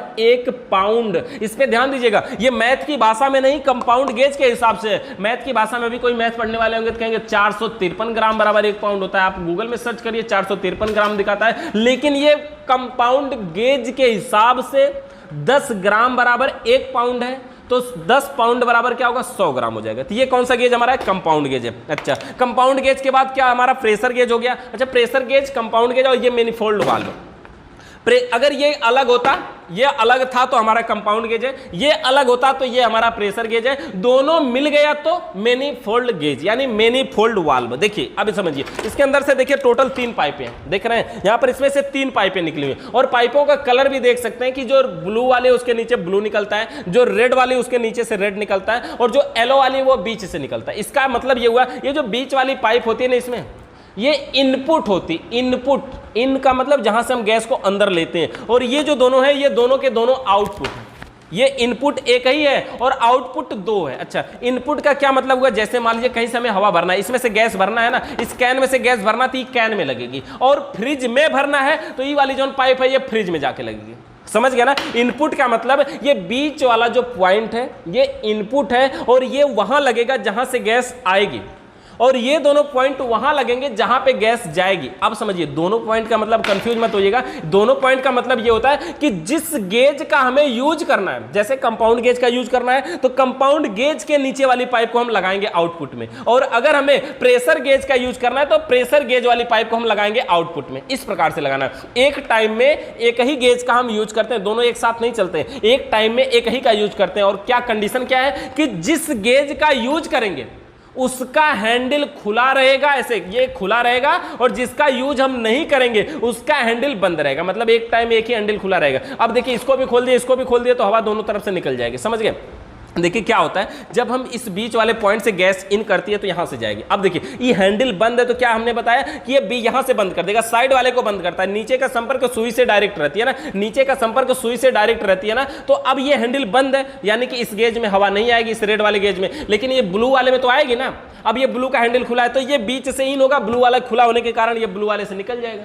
अगर हम इसको बंद कर देते हैं, यहां से हम टाइट करते हैं तो ये रेड वाले से निकल जाएगा। अगर ये येलो वाले से बीच से गैस आ रही है तो यहां रेड वाले से बाहर निकल जाएगा, क्योंकि इसका हैंडल खुला हुआ है। तो जिस गेज का हमें यूज करना होता है उस गेज के हैंडल खुला रहता है, और जिसका यूज नहीं करना होता है उसका हैंडल बंद रहता है। इस प्रकार से होता है हमारा। अब देखिए, इसके बीच में देखेंगे ना, ये गेज, ये जो गेज है इसके बीच में देखेंगे तो यहां पे एक शीशा बना होता है। शीशा ये क्या कार्य करता है, जब इसमें से गैस क्रॉस करती है ना, जब इसमें से गैस क्रॉस करती है तो जैसे जो गैस होती है उसका कलर होता है, तो वो इसमें शो करती है कि हाँ गैस किधर से किधर जा रही है, या फिर किस कलर की जा रही है, या फिर जा रही है कि नहीं जा रही है। तो यहां से इसके द्वारा हम पता कर सकते हैं, ये इसीलिए देखने के लिए लगता है। और ये देख रहे हैं, इसका टंगना होता है। टंगना मतलब कहीं भी काम करना है, कंडेंसर वगैरह में लगा के इसको टांग दीजिए, अपना काम करते रहिए और इसको देखते रहिए, किसी को पकड़ने की जरूरत नहीं है। ये कौन सा गेज हो गया हमारा, मैनिफोल्ड वाल्व इसको बोलते हैं। क्या बोलते हैं, मैनिफोल्ड वाल्व। और इसके बाद देखिए हमारा क्या है, एलन की। एलन की क्या होता है, ये देखिए एलन की, देख रहे हैं, ये टपारिया का है एलन की। ये एलन की का सेट है। वैसे 4 नंबर और 5 नंबर, ये दो ही एलन की का यूज हम एसी में करते हैं, 4 नंबर और 5 नंबर। बाकी इसमें तो हर नंबर की है, देख रहे हैं इसमें सेट है ये पूरा। एलन की का मतलब समझते हैं ना, एल के आकार की होती है। ये देख रहे हैं 4 नंबर 5 नंबर, ये यही वाला है। इन सब का हम इन्हीं 4 और 5 का दोनों का यूज हम सबसे ज्यादा करते हैं एसी में। बाकी फ्रिज में तो इसकी जरूरत ही नहीं है, वॉशिंग मशीन में भी कुछ एलन की आवश्यकता पड़ती है। तो ये हमारा एलन की, एल के आकार का होता है। कहीं अंदर लगे नट को खोलने के लिए हम यूज करते हैं। ऐसे देखिए कहीं अंदर नट लगा होता है कहीं कहीं पे, तो ऐसे डाल करके हमको ऐसे ऐसे करके इसको खोलना होता है। एलन की के बारे में जानते हैं, देखने में अंग्रेजी के यल के आकार का है ना, इसलिए हम इसको एलन की के नाम से जानते हैं। नॉर्मल है, कुछ नहीं है, एलन की हो गया हमारा। अच्छा, एलन की के बाद हम आ रहे हैं उसमें क्या है, पिचिंग प्लायर। ये देखिए अगला जो हमारा प्लायर है ये है पिचिंग प्लायर। पिचिंग प्लायर का कार्य क्या होता है, ये कापर की पाइप को पिंच करने के लिए हम पिचिंग प्लायर का यूज करते हैं। कापर की पाइप को पिंच करने के लिए हम पिचिंग प्लायर का यूज करते हैं। ये हो गया हमारा पिचिंग प्लायर, समझ गए ना। कापर की पाइप को पिंच करने के लिए हम पिचिंग प्लायर का यूज करते हैं। क्या करता है ये, देखिए ये कॉपर की पाइप को पिंच करता है। पिंच करने का मतलब क्या होता है, हवा को एक साइड से दूसरी साइड तक नहीं जाने देगा, इतनी पाइप को दबा देगा। जैसे देख रहे हैं ये पाइप है ना, अगर हम यहाँ से फूके हवा इधर से क्रॉस होगी, लेकिन ये पिलास है, एक प्लायर है, देखिए इसका ये जो नोब है ना, देख रहे हैं ये गोल बना है, ये किसी पाइप को काटेगा नहीं, पाइप टूटेगी नहीं, कटेगी नहीं, लेकिन गोल में इतना पिंच मुलायम दबा देगा कि उसमें से गैस भी नहीं निकल पाएगी, इतना दबाएगा। और देखिए इसके पीछे क्या होता है, ये चूड़ी वाला देख रहे हैं, यहाँ से अगर हम ढीला करते हैं, जैसे इसको हम पूरा दबा लेते हैं पूरा, तो भी ये इतना देखिए गैप खुला हुआ है। इसको हम अगर और ढीला कर देते हैं तो हम कितना चाहते हैं, देखिए इतना चाहते हैं कि पूरा दबाने के बाद भी इतना खुला रहे, तो उतना खुला रहेगा। मतलब पाइप को कितना दबाना है, जैसे हम देखिए यहाँ पे अगर पूरा दबाएं तो इतना हम खुले हुए पे सेट किए थे, इसका मतलब ये थोड़ा सा दबाएगा। हम कितना दबाना है, कितना अच्छा, क्या दबा के पूरा सटा देना है, तो हम क्या करेंगे, इसको सटाने के जितना हम इसको टाइट कर लेंगे, देखिए इतना सटाना है, अच्छा है, इसमें से भी हवा भी क्रॉस नहीं करनी चाहिए, तो इतना सटाने के लिए हम क्या करेंगे, उतना सटा करके और उसके बाद इसको लगाएंगे इस पे और फिर इसको दबाएंगे, ऐसे पिंच कर देंगे। देखिए ये पिंच हो गया, दबने के बाद दबा हुआ रुक भी जाता है। तो देखिए ये पाइप पूरी तरह से दब चुकी है। अब देखिए खोलने के लिए ये एक छोटा सा पॉइंट दिया होता है, इन दोनों को आप ऐसे मिलाइए, ये खुल जाता है, इन दोनों को ऐसे मिलाएंगे, ये खुल जाता है। देखिए ये पाइप देखिए आप किस प्रकार से ये दबा हुआ है, और इतना बेहतरीन दबा हुआ होता है कि इसमें से गैस तक क्रॉस नहीं कर पाती, इतना बढ़िया दबा होता है, इसमें से गैस भी नहीं निकल सकती। समझ गए ना, ये क्या हमारा है, ये पिचिंग प्लायर है। कॉपर की पाइप को पिंच करने के लिए हम पिचिंग प्लायर का यूज करते हैं, कॉपर की पाइप को पिंच करने के लिए हम पिचिंग प्लायर का यूज करते हैं। तो हो गया हमारा पिचिंग प्लायर, समझ गया ना। वैसे सबसे बड़ी बात बताएं, इस प्लायर की अब जरूरत नहीं है, आपको लेने की कोई जरूरत नहीं है, आप इसके बिना भी काम कर सकते हैं, क्योंकि एक वाल्व आ गया इस टाइम, एनआरबी वाल्व के नाम से जाना जाता है। आगे टूल्स में भी नंबर में आ रहा था, हम आपको इसको समझा रहे हैं। देखिए ये एनआरबी वाल्व होता है, इसके द्वारा हम एसी फ्रिज में गैस चार्ज करते हैं, उसके बाद लास्ट में गैस ऑटोमेटिक लॉक भी हो जाती है। तो ये होता है हमारा एनआरबी वाल्व। तो आसानी से, एनआरबी का मतलब होता है नॉन रिटर्न वाल्व, ये हो गया। अच्छा नंबर के हिसाब से हम चलते हैं आगे। हमारे पाइप मोल्डर हमारे यहाँ पे था स्प्रिंग की तरह, ये है देखिए पाइप मोल्डर। कॉपर की पाइप को मोड़ने के लिए पाइप मोल्डर का यूज किया जाता है। जैसे क्या है ना, एसी फ्रिज का जो सिस्टम होता है, एसी है मान लीजिए, अब एसी का स्प्लिट एसी है, तो आधी भाग छत पे रखा जाता है, आधा भाग कमरे के अंदर रखा जाता है। तो छत से नीचे तक पाइप आती है, और वो जो पाइप आती है ना, वो कैसे आती है, कहीं से मुड़ के आती है, छत है तो फिर नीचे आएगी, फिर ऐसे, तो मोड़ने की जरूरत पड़ती है ना जगह जगह पे। तो वो जो पाइप है वो मुड़ेगी कैसे, इस पाइप मोल्डर के द्वारा। अगर आप इसको हाथ से मोड़ेंगे तो क्या होगा, डायरेक्ट ऐसे मुड़ जाएगी, यल के आकार का मुड़ जाएगा, पाइप कहीं जाम हो जाएगी, गैस का बहाव रुक जाएगा, ठंडा नहीं करेगी। तो हमें कैसे मोड़ना है, इसको लगा करके और इसको अपनी जरूरत के अनुसार देखिए ऐसे इस प्रकार से गोल में पूरा बढ़िया से ऐसे मोड़ लेंगे। देखो हमने गोल में मोड़ा ना, इसके बाद क्या करेंगे, अब जो हमारी पाइप है इसको हम निकाल लेंगे और हमारा पाइप मोल्डर को भी निकालेंगे। तो ये जो मुड़ा, ये कुछ गोल में मुड़ना चाहिए। देखिए वैसे ये थोड़ा दब गया, थोड़ी ज्यादा मुड़ गया है ना, इसको थोड़ा और गोल में मोड़ना चाहिए। हम जैसे इसको मोड़ते ना ऐसे करके, फिर थोड़ी दूर दबा के, फिर थोड़ी दूर दबा के, तो ऐसे गोल बनाते तो ये गोल बनता है। ये थोड़ी से ज्यादा मुड़ गया है, लेकिन फिर भी इसमें गैस का बहाव रुका नहीं है, जाएगा।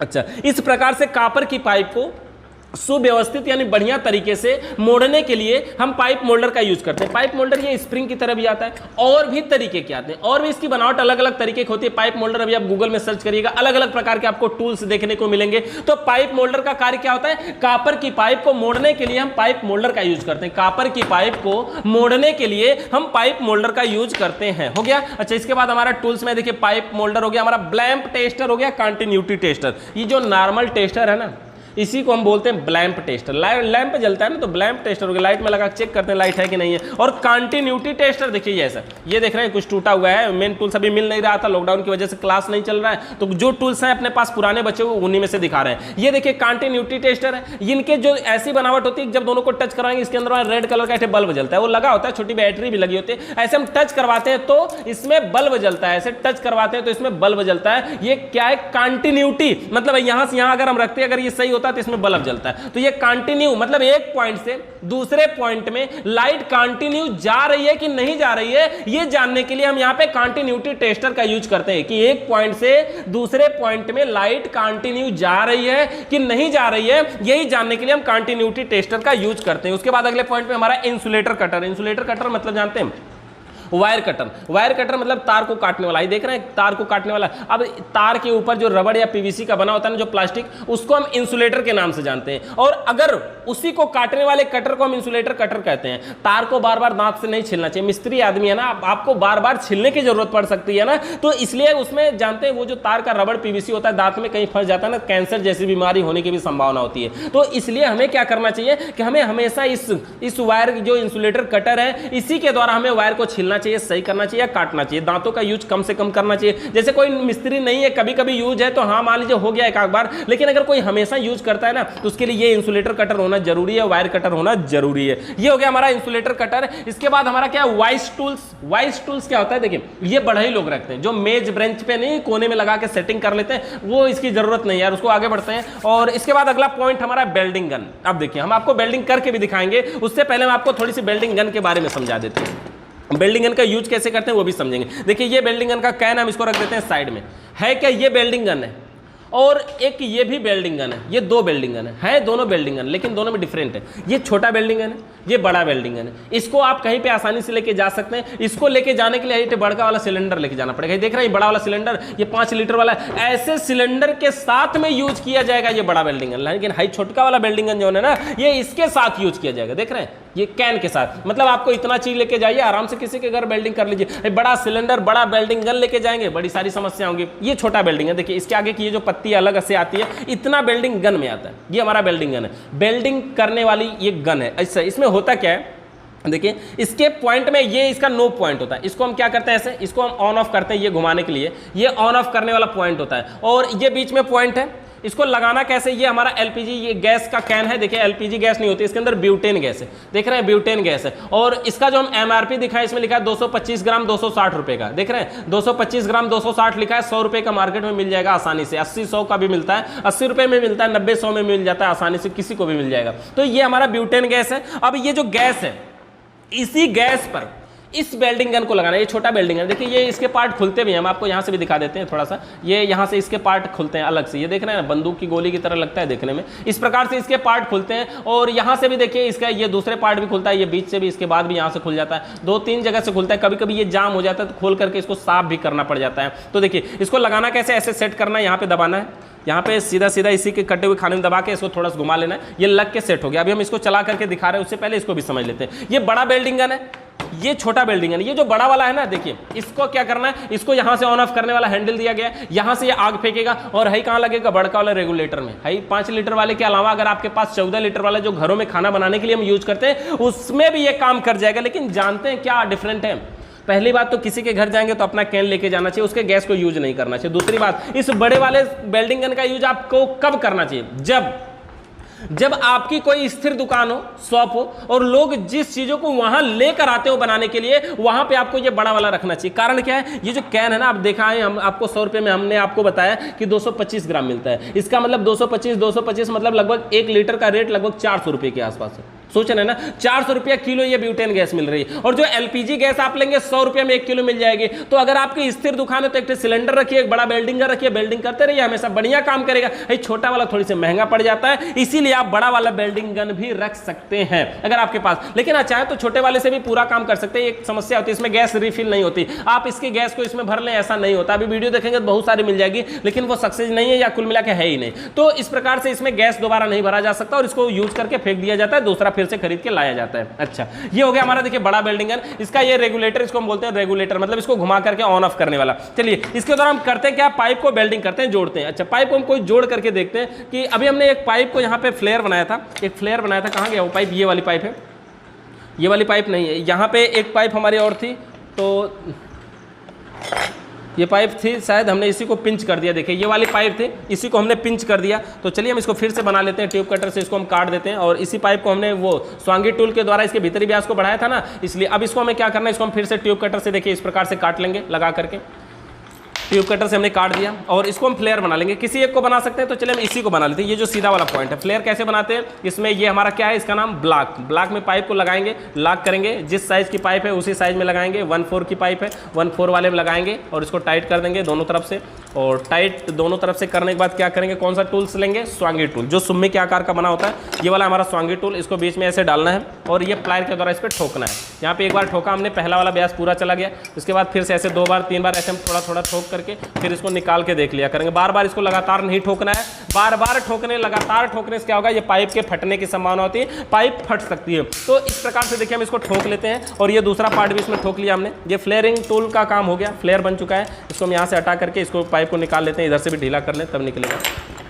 यहाँ से हमने इसको निकाल लिया। अब एक पाइप ये हो गई, ये दूसरी पाइप है, कोई भी पाइप को हम जोड़ सकते हैं। चलिए इसी को जोड़ देते हैं, यहाँ से हम इसको जोड़ देंगे, वेल्डिंग कर देंगे। अच्छा यहाँ से देखिए वेल्डिंग करेंगे हम इस प्रकार से। ये अभी इसके अंदर जा नहीं रहा है सही से, देखते हैं ये वाला क्या उससे पतला है क्या, उसके ब्याज से थोड़ा सा कम है। देखिए ये वाला आसानी से चला गया।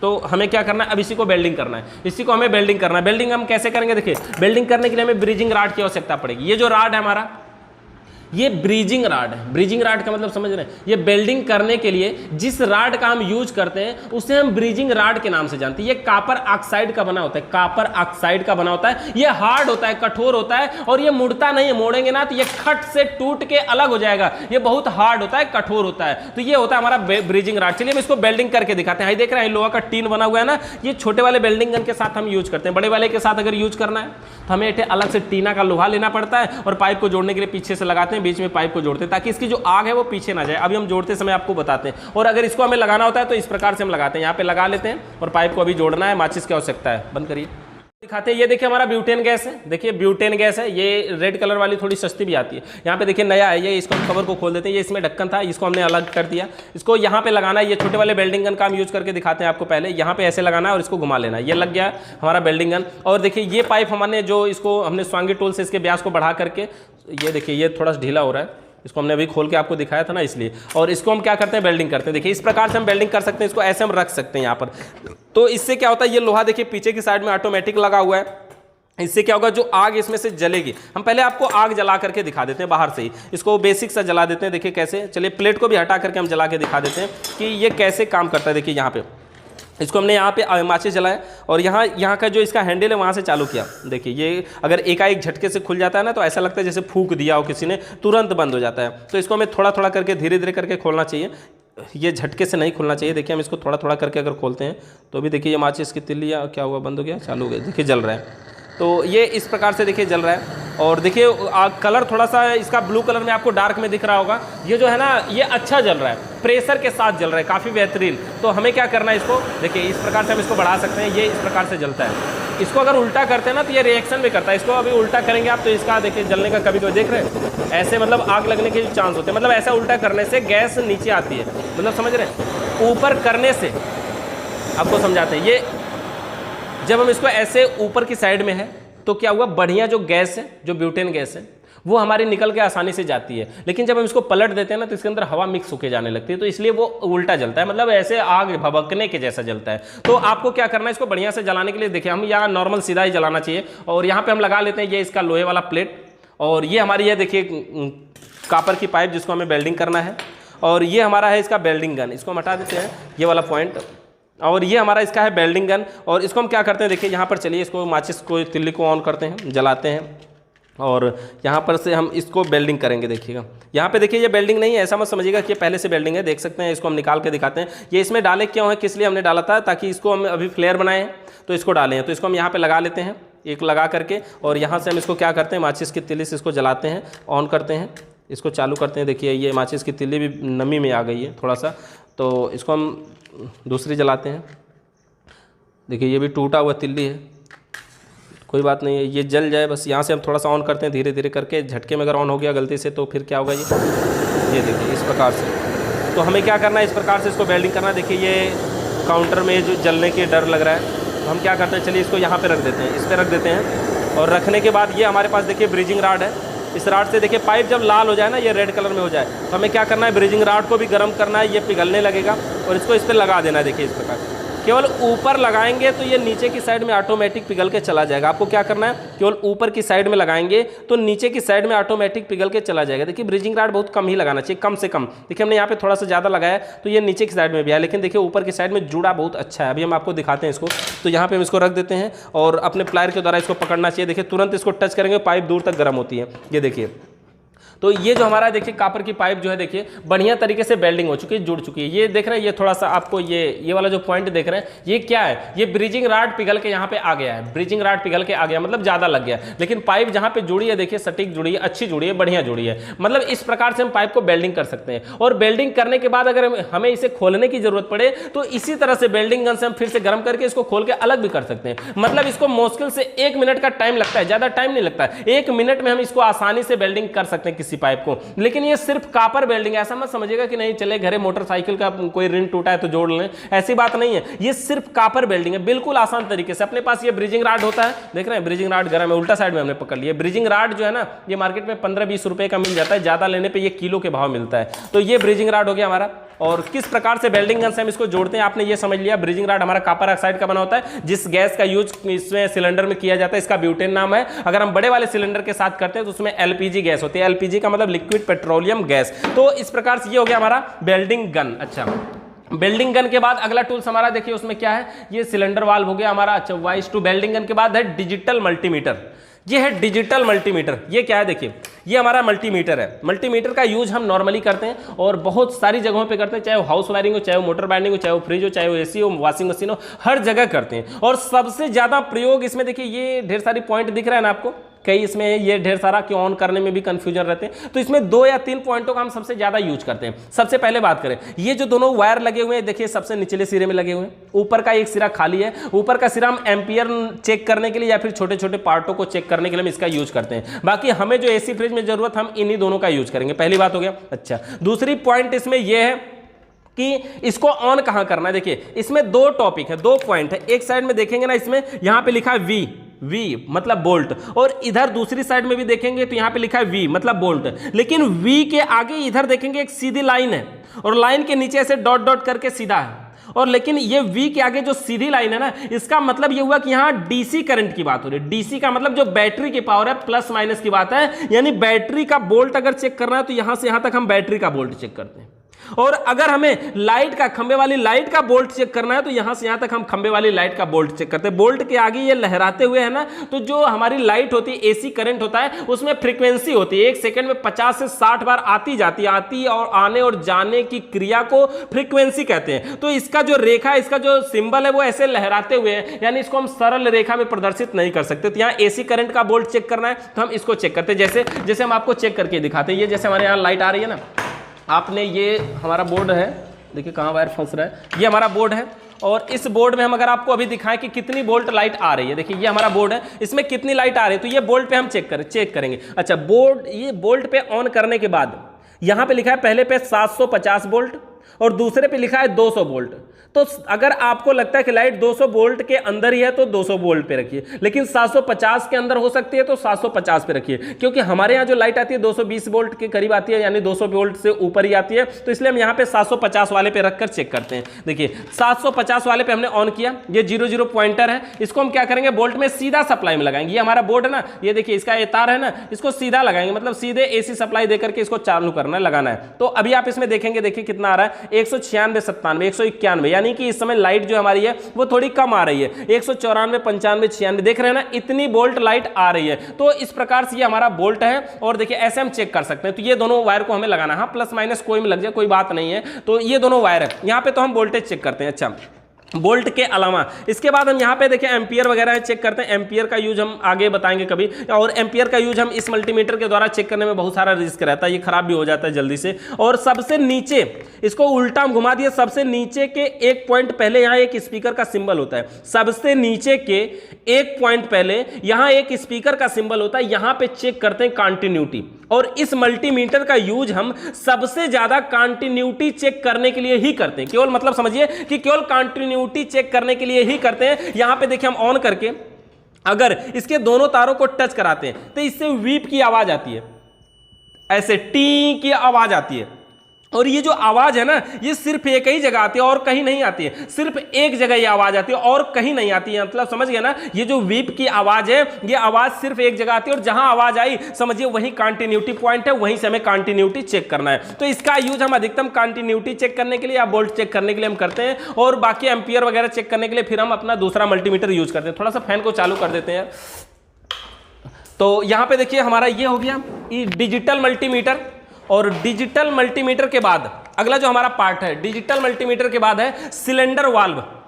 अब देखिए सिलेंडर वाल्व यहाँ पे हमारा था, देखिए एक सिलेंडर वाल्व ये भी है और भी सिलेंडर वाल्व थे। हाँ ये सिलेंडर वाल्व नहीं, ये एक देखिए ये सिलेंडर वाल्व, ये वाल्व आपको दिखा दें। हमने आपको ये बड़े वाले वेल्डिंग गन को यूज करना बताया कि आप इसका यूज कर सकते हैं अपने घर में, दुकान में, शॉप पे और स्थिर जगह पे। लेकिन ये जो वाल्व है ना, ये जो बड़ा वाला सिलेंडर है ना, ये बड़ा वाला सिलेंडर, इसको उठा के थोड़ा इधर करते हैं, तो ये जो बड़ा वाला सिलेंडर इस पर डायरेक्टली तो लग नहीं जाएगा ये वाल्व।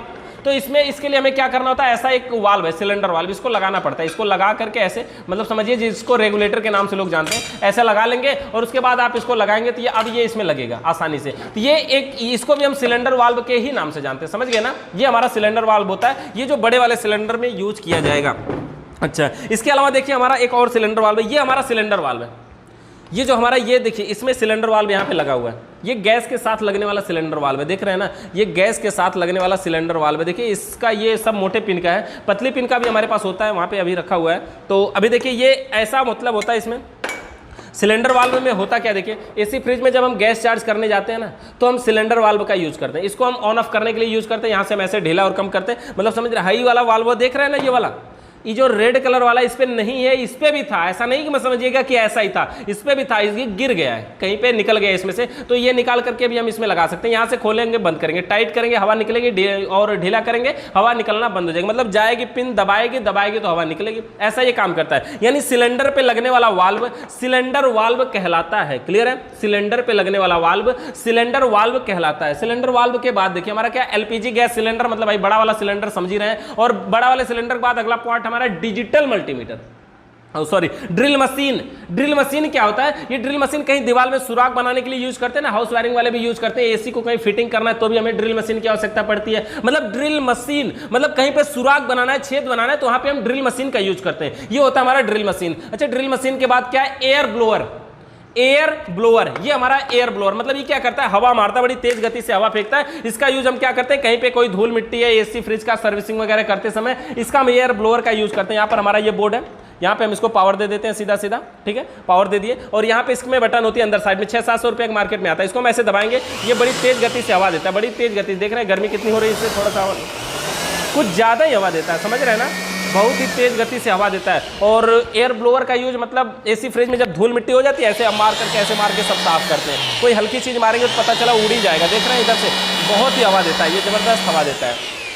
तो ये एयर ब्लोअर है, और एयर ब्लोअर का कार्य क्या होता है कि कहीं पर सर्विसिंग करते समय हम इसका भी यूज करते हैं, मिस्त्री को इसको भी रखना चाहिए। और एयर ब्लोअर के अलावा देखते हैं उसमें हमारा क्या है, एयर ब्लोअर के बाद है सर्विस वाल्व है, ब्रीजिंग रॉड है, यूनियन है। अच्छा, सर्विस वाल्व क्या होता है, ये देखिए सिलेंडर वाल्व देख रहे हैं ना, सिलेंडर वाल्व के दोनों सिरों का व्यास, मतलब भाई दोनों, इस साइड का आप देख रहे हैं, इधर दूसरा तरफ का बना हुआ है और दूसरी साइड में दूसरी तरह का बना हुआ है, दोनों तरफ एक जैसा नहीं ना है, लेकिन जो सर्विस वाल्व होता है उसका दोनों तरफ एक ही जैसा होता है। और बड़ी बात तो ये बताएं, सर्विस वाल्व का जमाना ही खत्म हो गया। ये एक एनआरवी वाल्व आया ना, एनआरवी वाल्व जब से ये आया, ये पिचिंग प्लेयर का काम पहली बात तो खत्म कर दिया, दूसरी बात अपने ये सर्विस वाल्व का काम भी खत्म कर दिया, यानी कि दो चीजों का काम अकेले हटा दिया।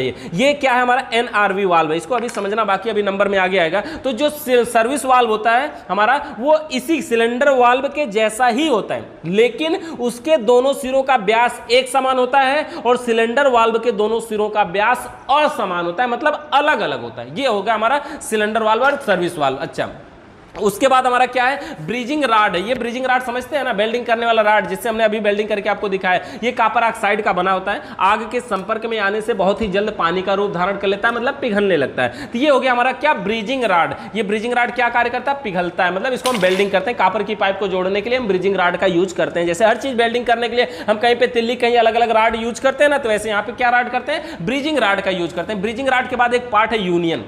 यूनियन बैंक का नाम सुने होंगे ना आपने, यूनियन का मतलब क्या होता है कि एक पॉइंट से या एक रबड़ और एक कॉपर की पाइप को अगर आपस में जोड़ना हो तो वहां पे हम यूनियन का यूज करते हैं। देखिए जैसे हमारे पास, देखिए ये कॉपर की पाइप है, ये रबड़ की पाइप है, इस पाइप को कहीं जोड़ना है, जैसे ये कॉपर की पाइप है, ये कॉपर की पाइप है और ये रबड़ की पाइप है, इसको तो हम यहाँ पे जोड़ ही सकते हैं, आसानी से जोड़ देंगे ना, ये जोड़ सकते हैं। लेकिन अगर ये वाली कॉपर की पाइप है, ये वाली, क्योंकि इसमें देखिए ये वाली कॉपर की पाइप और ये वाली पाइप, इसको हम जोड़ सकते हैं एक में, नहीं ना जोड़ सकते, कैसे जोड़ेंगे, ये जाएगा क्या है, एक दूसरे में नहीं जाएगा। तो ये है यूनियन। यूनियन क्या होता है, इसके दोनों सिरों पर चूड़ियां बनी होती हैं, अंदर से सुराख तो इसमें भी होता है, अंदर से सुराख इसमें भी होता है, इसके दोनों सिरों पर चूड़ियां बनी होती है। तो एक तरफ क्या करना है आपको, रबड़ की पाइप टाइट कर लेना है, और दूसरी तरफ क्या करना है, कॉपर की पाइप को ऐसे फ्लेयर नट लगा करके टाइट कर लेना है।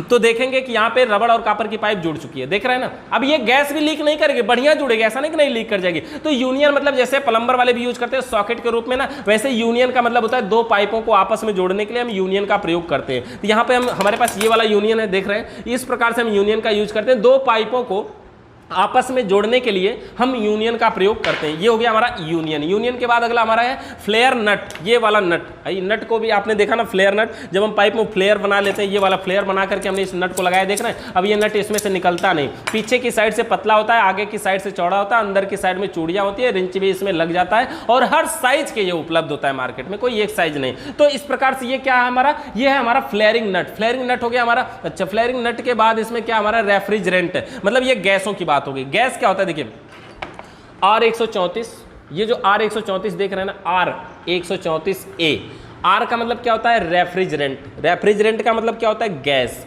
देखिए, रेफ्रिजरेंट का मतलब होता है गैस, रेफ्रिजरेटर का मतलब होता है ठंडा करने वाली मशीन। जब भी कहीं नई फ्रिज खरीद के जाती होगी, आपने अगर देखा होगा, रेफ्रिजरेटर का मतलब होता है ठंडा करने वाली मशीन उसमें है, लेकिन रेफ्रिजरेंट का मतलब क्या होता है, ठंडा करने वाली गैस। तो ये आर का मतलब रेफ्रिजरेंट, 134 इसका नंबर और ए इसका नंबर है, R134A। ये फ्रिज में प्रयोग होने वाली गैस है, फ्रिज में लगती है हमारी, और ये वाटर कूलर में, डीप फ्रीजर में, और ये कार एसी में, इन सब में हमारी R134A ही गैस भरी जाती है। इसके अलावा अगर हम गैसों की बात करें तो दिखाते हैं आपको, देखिए ये देखिए, ये भी R134 का ही कहना है। अच्छा देखिए, ये वाला हमारा R22 देख रहे हैं, R22 मतलब फ्रियान 22, इसको हम फ्रियान गैस के नाम से बोलते हैं। फ्लोरोन इसमें लिखा है ना, ये फ्लोरोन कंपनी का नाम है। और ये वाली देखिए, ये वाली गैस देख रहे हैं R134, ये गोदरेज कंपनी का है, ये गोदरेज कंपनी का नाम होता है। तो ये जो फ्लोरोन है ना, फ्लोरोन मतलब फ्रियान मत समझिए, ये फ्लोरोन कंपनी है। तो ये जो गैस है, लेकिन इसको फ्रियान गैस बोलते हैं, फ्रियान, फ्लोरोन नहीं, फ्रियान। फ्रियान गैस है, 22 नंबर की गैस है ये वाली हमारी, ठीक है। Refrigerant for air conditioner unit इस पे लिखा हुआ है, refrigerant for air conditioner unit,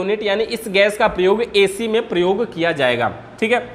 अच्छा, ये वाली गैस हो गई हमारी R22 मतलब एसी में प्रयोग होने वाली। रेफ्रिजरेंट, देखिए रेफ्रिजरेंट के बाद एक और पॉट, रेफ्रिजरेंट सिलेंडर भी होता है। रेफ्रिजरेंट सिलेंडर क्या होता है, मतलब ये जो गैस है ना, हम ऐसे कैन में खरीद के लाते हैं, देख रहे हैं 450 ग्राम मिलता है, रेट लगभग 450 रुपए का। अब 450 रुपए में 450 ग्राम, मतलब समझ गए ना, 450 में यार 350 में 400 में 450 ग्राम मिल रहा है, तो महंगा पड़ रहा है ना। तो क्या करते हैं कुछ लोग, जैसे बड़का सिलेंडर है ना, ऐसे ही इस गैस के लिए भी सिलेंडर आता है, बड़ा सा सिलेंडर 2 लीटर वाला ले लेते हैं और उसको लेके जाइए, उसमें से गैस भरवा के ले आइए और अपना यूज करिए। मतलब समझ गया ना, बड़ा से मतलब ज्यादा, जैसे आपको सरसों का तेल खरीदना, पहले सीसी लेके लोग चले जाते थे, तो उसमें लेके आते थे। अब तो नया नया आ गया ना, उसमें सीसी में भरा हुआ, मतलब ये कैन समझिए अब आ गया। पहले उसमें भी ऐसे ही आता था कि आपको कैन खरीद, वो उसका सिलेंडर खरीद के रखना पड़ता था, जाइए अच्छा 2 लीटर भैया R134 दे दीजिए, तो R134 भरवा के लाते थे, R22 भरवा के लाते थे, मतलब वो भरवा के भी ला सकते हैं। तो उसको हम बोलते हैं रेफ्रिजरेंट सिलेंडर, यानी कि रेफ्रिजरेंट यानी ठंडा करने वाली जो गैस है, वो जिस सिलेंडर में रखी जाती है उसे हम रेफ्रिजरेंट सिलेंडर के नाम से जानते हैं। ये हो गया हमारा रेफ्रिजरेंट सिलेंडर। अगला पार्ट इसमें हमारा बोल्ट मीटर है, फ्लक्स पाउडर। अच्छा, बोल्ट मीटर क्या होता है,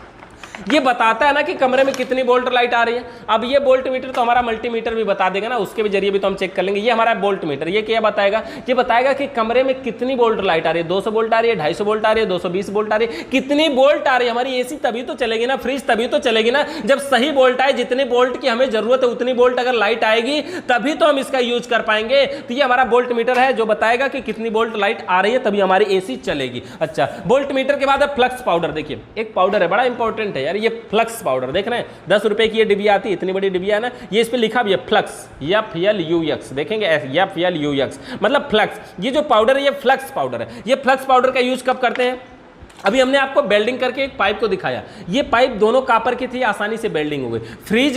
फ्रिज के पीछे देखे होंगे एक लोहे की जाली बनी होती है, उसको हम बोलते हैं कंडेंसर। वो जो लोहे की जाली है उसमें कॉपर की पाइप को जोड़ना पड़ता है। तो जब एक पाइप लोहे की ओर, एक पाइप कॉपर की ओर, और उन दोनों को वेल्डिंग करना हो, तो ये आसानी से नहीं वेल्डिंग होती, जैसे हमने यहाँ पे ब्रिजिंग रॉड से वेल्डिंग किया। इसको वेल्डिंग करने के लिए हमें फ्लक्स पाउडर की यूज करता है। फ्लक्स पाउडर की जरूरत पड़ती है। अच्छा, फ्लक्स पाउडर अगर ना हो तो क्या प्रॉब्लम आएगी? जैसे जैसे मान लीजिए जब हम सोल्डिंग करते हैं घर में, कहीं रेडियो में, तार में, टीवी वीवी में जो सोल्डिंग रांगा नहीं करते हैं, तो सोल्डिंग करते समय हमारे पास सोल्डर होता है। सोल्डर मतलब समझ लीजिए इसमें हमारा हो गया वेल्डिंग गन।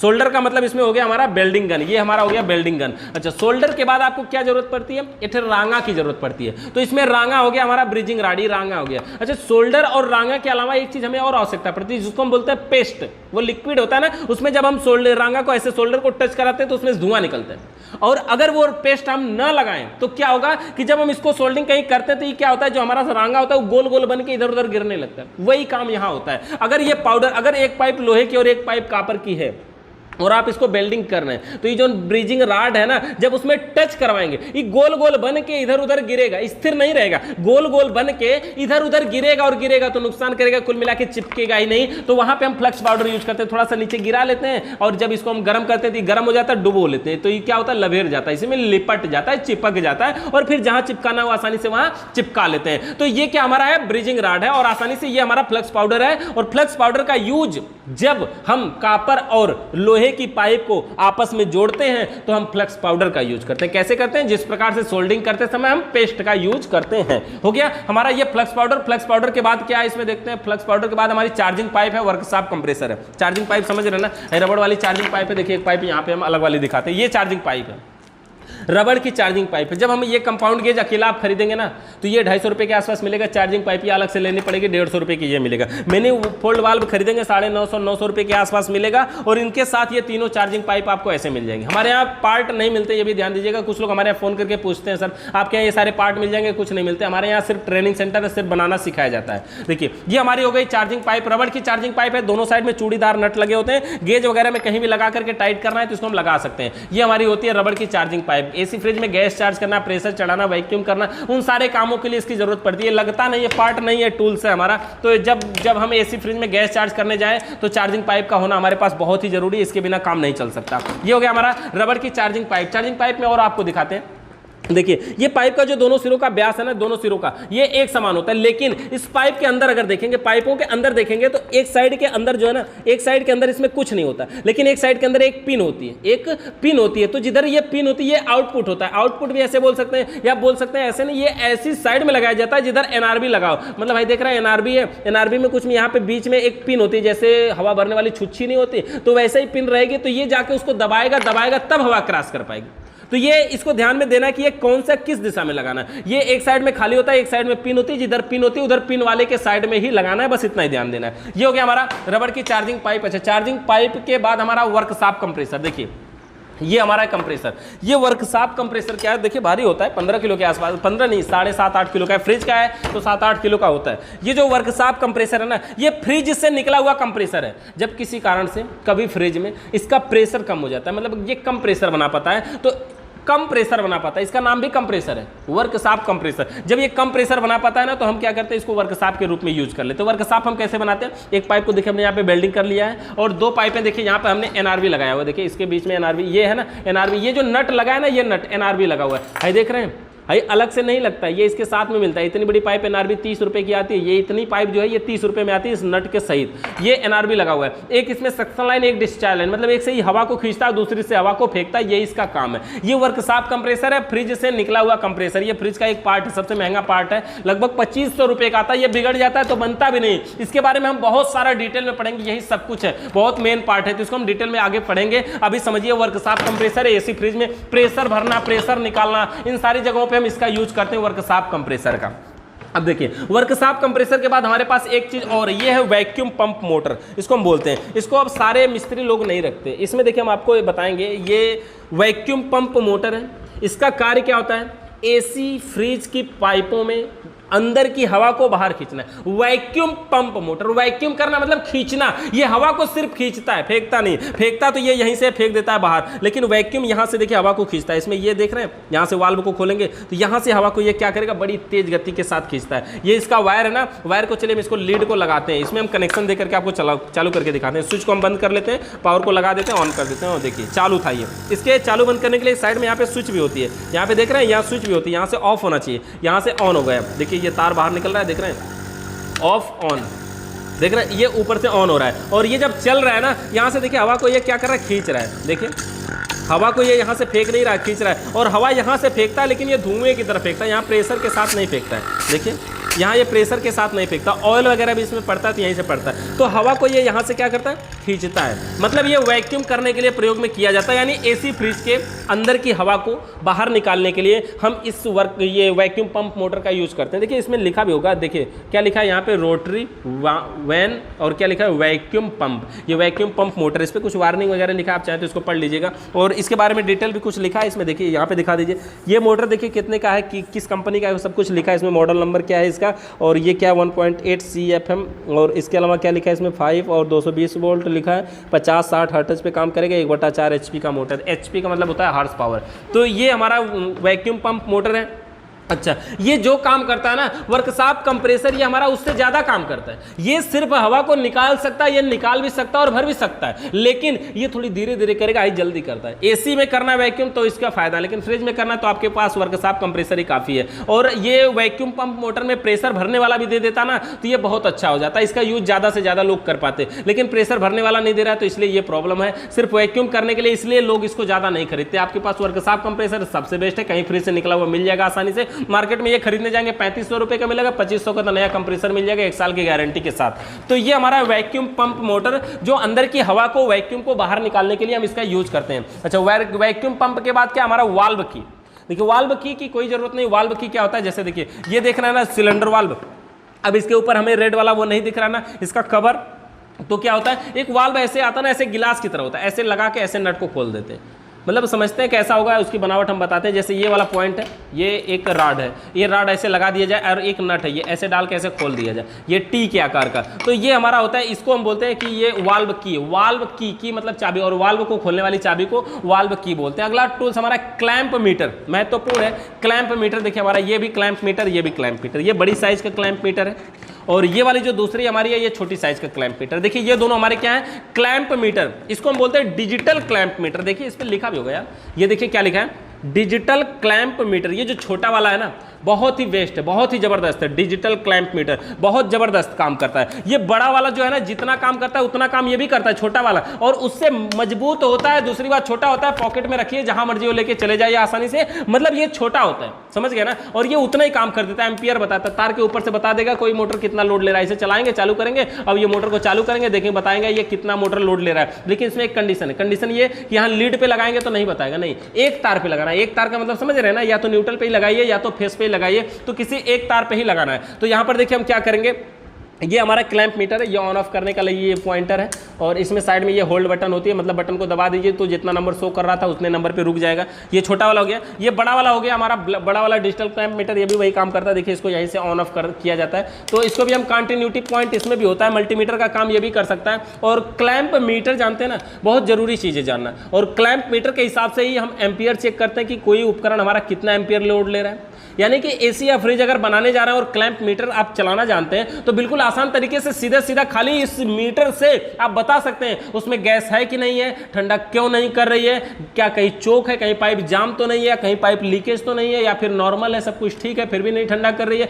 या गैस खत्म है। सारी समस्या इससे पता चलती है। और ये बताता क्या, ये बताता सिर्फ एम्पियर है, और उस एम्पियर के हिसाब से हम समझते हैं कि उसमें हुआ क्या। जैसे अगर गैस नहीं है तो फ्रिज चलेगा, मतलब कम एम्पियर लेगा और अगर गैस है तो ज़्यादा लोड लेके चलेगा तो ज़्यादा एम्पियर लेगा। उसी तरह से और उसमें अगर कहीं चोक है तो और लोड लेगा, तो मतलब बहुत ज़्यादा एम्पियर लेगा। तो इन सब के हिसाब से हम एम्पियर के हिसाब से पता कर लेते हैं। एम्पियर देखिए इसमें है क्या, चेक कहाँ करते हैं ये भी हम आपको थोड़ा समझा देते हैं। देखिए ये एम्पियर लिखा है, 200 एम्पियर है, इधर 100 एम्पियर, और ये लहराते हुए मतलब एसी करंट का है। तो इसको हमें अगर आपको लगता है कि 200 एम्पियर के अंदर की बात है तो हम 200 पे चेक करते हैं। वैसे हम अधिकतम 200 एम्पियर के अंदर ही इसका यूज करते हैं। तो ये 200 वाले पे ऑन कर लेते हैं, और बस कोई तार गया ऐसे फंसा दीजिए, बता देगा कि कितना एम्पियर लोड ले रहा है। इधर भी होल्ड बटन है, होल्ड बटन दबा करके हम वहीं पर रोक सकते हैं। जैसे इसका क्या जरूरत है होल्ड बटन की, जैसे कहीं आड़ में चेक करें, ये डिस्प्ले नहीं दिख रहा है, होल्ड बटन कर लिया, ऐसे हटा लिया, अच्छा इतना था, तो हमें अलग से ये पता चल पाता है। ये हमारा क्या है, डिजिटल क्लैंप मीटर। इसके बाद एक अगला लास्ट हमारा पार्ट है ये एनआरवी।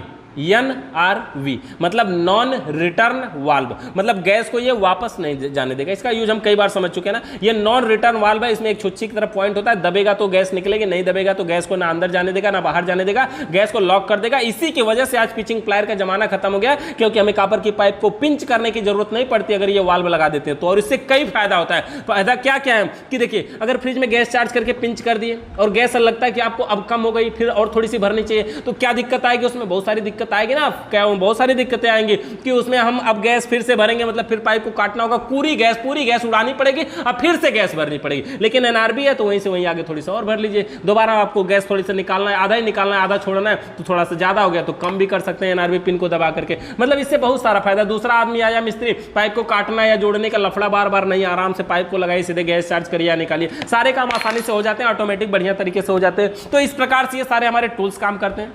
देखिए, टूल्स का जो आपने नोट्स है उसको बढ़िया तरीके से बनाइएगा। किसी भी प्रकार का अगर सवाल या सुझाव होगा तो कमेंट करिएगा, व्हाट्सएप पे मैसेज करिएगा। वीडियो देखने के लिए बहुत बहुत धन्यवाद।